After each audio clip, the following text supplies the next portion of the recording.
Welcome back to the tech sector. Today, I'll be talking about budget mining. Unfortunately, the GPU shortage has put us in a position where we can no longer build 1080 Ti systems or 1070 Ti systems at MSRP. But it's okay, I've got a solution for that. Overpriced 1060s? No, we're not talking about those. We're talking about 1050s.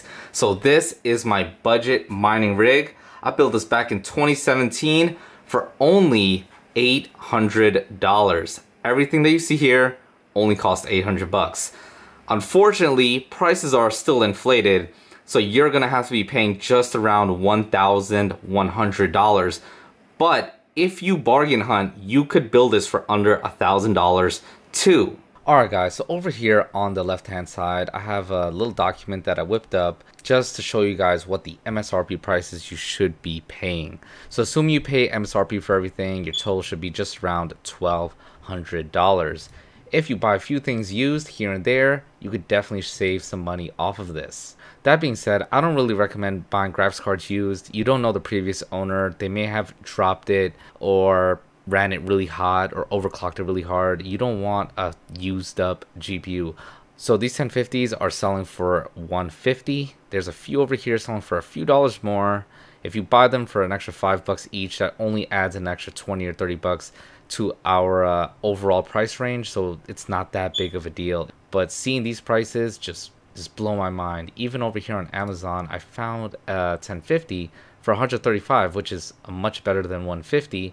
That being said, I bought a 1050, well, most of my GPUs back in November. They were on back order, so I did not get them until January. But look at that, I only paid 88 bucks compared to these 1050s for 150 bucks. It's just absolutely insane. Another place you can always check is eBay. Now, assuming you're buying them new from a reputable seller, it's not that big of a deal. If you're buying them used from a reputable seller, I guess that's okay as long as the price you could justify paying. Now onto the CPU. The G4400 is one of the most widely used CPUs in the mining game. They're easy to get and they're really cheap. So I don't blame you if you go with one of these. It just so happens that I don't have any of these in any of my systems, mainly because most of my systems are DDR3 or I'd have a chip already laying around that I was using. But that does not negate the fact that they are still great for a mining rig. Now onto RAM. So DDR4, 44 bucks, not bad at all. If you decide to go with an older type of setup and you go with like an LGA 1150 motherboard and you have to get DDR3 RAM, you might be able to scavenge some of that used on the internet. So like I said, look at this, 4 gigs DDR3. This is actually brand new for 30 bucks. You could get this used for even cheaper. So there's all types of way to shave money off of these builds. Then power supply, this is the exact one I have. It's a 600 watt bronze power supply, but you don't have to go with that. You can go with whatever you could pretty much get your hands on. This Corsair will work just as fine. It's all about brand preference. This Cooler Master, it's a few bucks cheaper. That'll work fine too. And then your risers. So these are the cheapest ones I think I saw on Amazon for just about 45 bucks.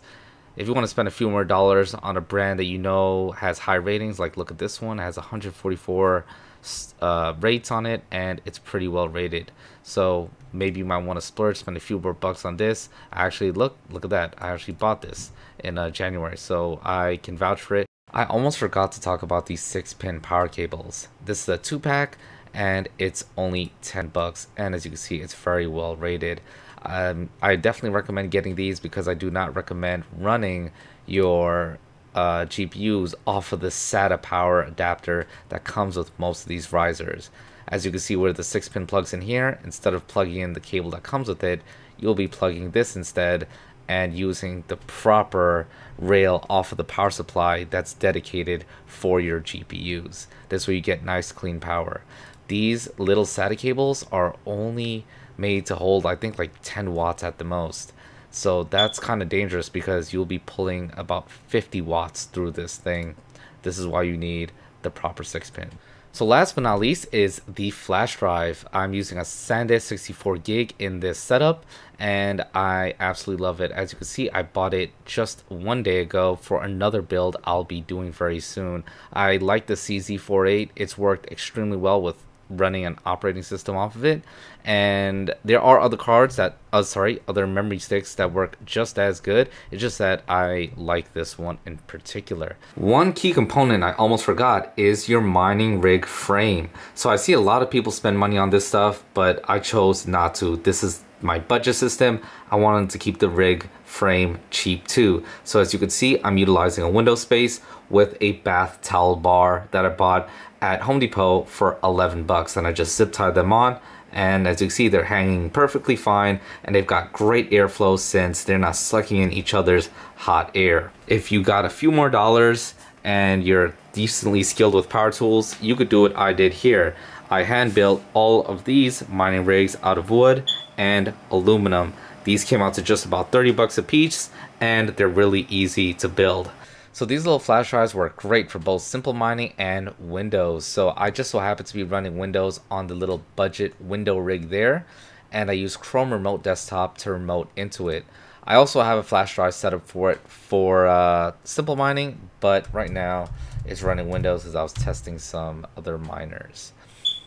So I just remote into it, and there you are. It's putting out just around 900 to 910, just about 910 hash. And it's doing it pretty good too, and the temperatures are absolutely fantastic. It's right next to a window. I'm in New York, and it's a bit cold now, so that's why these temperatures are nice and low. I can also control this computer without any issues. If I want to change a miner or anything like that, it's not that big of a deal. That's how I'm operating without a screen. Thanks for watching. I really appreciate the views. If you guys liked what you see here, please like and subscribe and comment. Tell me what you guys want to see. If you want to see anything particular about mining or other tech, let me know. I will be doing 2 desk PC builds soon and another mining rig, so definitely stay tuned for that. I'll see you guys in the next one. Enjoy.